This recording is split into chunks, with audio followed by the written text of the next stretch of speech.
Hi everybody, Donovan here.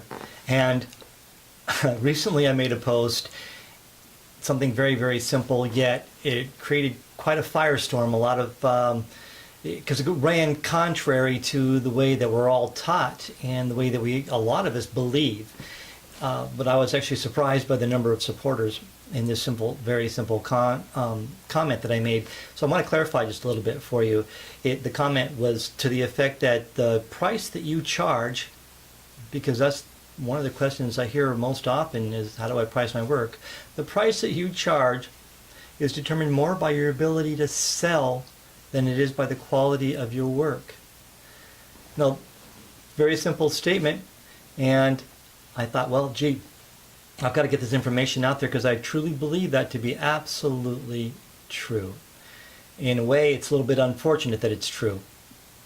You think that, boy, if I'm really good, people will just come to me and I'll have a line out the door.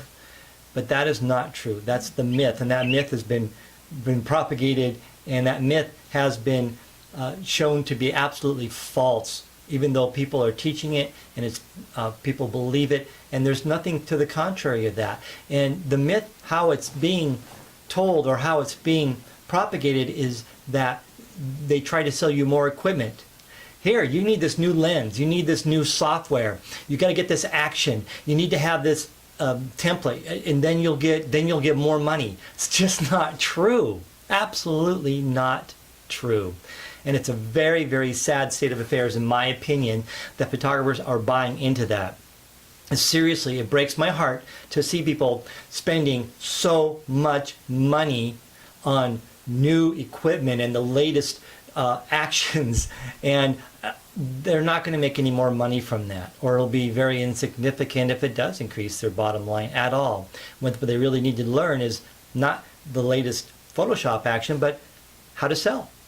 Quite simply, that is where the ability lies if you want to have any kind of prosperity in this business. And personally, I have kids. I need the prosperity. I love what I do, don't get me wrong. I would do it for free, but my wife won't let me. So I charge for what I do, and I charge appropriately for what I do. And my clients love me. Yes, I'm too much for a lot of people. This is true. That happens. But no matter what price range you're in, you're going to be too much for somebody.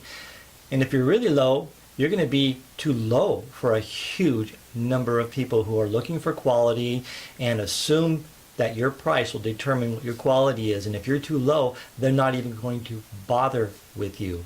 When I went to look for a house, I was looking for a house in a certain price range. The ones that were under that price range, we didn't even consider. But wait a minute, it was cheaper and it's a house, even though it had the same square footage. Well, got to be something wrong with it. It's too cheap. So pricing determines everything, but how well you can sell determines your pricing. So, go ahead, get the latest software, get the coolest camera with the greatest megapixels. If that's what you want to do, if you're a hobbyist, I think that's fine, and I don't mean to be harsh, and I'm sorry, I'm going to probably get some more hate mail for this, but if that's fine, you go ahead and do that. But if you really are serious about photography as a business, then you need to be a business person first and a photographer second. You know how many restaurants opened up by chefs, incredibly, amazingly talented chefs, that go out of business shortly afterwards? Because that chef was very good at what they did, at making food, but did not know how to run a business. They go out of business at an exponential rate. It's phenomenal. Same thing with photographers. If you want to do this full time, if you want to make a really, really good living at this, then yes, be a good photographer, but be a really good business person.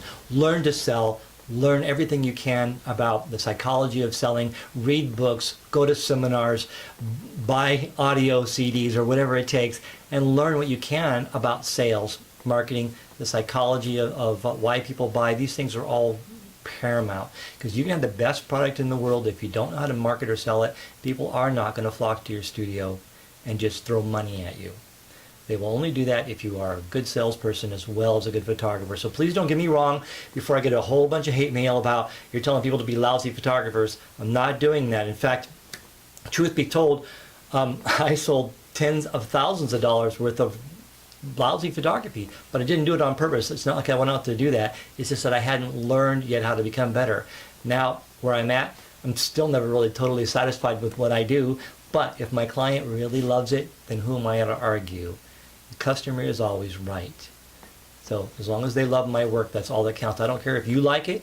I don't care if my peers like my work. If my clients love it, that is what matters, because my clients pay my mortgage. My clients keep my kids in shoes and clothes. And believe me, there's a lot of shoes in my house. I have all girls. So the bottom line is, you should be the best artist that you can be as far as the art of photography goes. So that's not to be diminished in any way by what I'm saying. But even more important is to learn to be a good salesperson.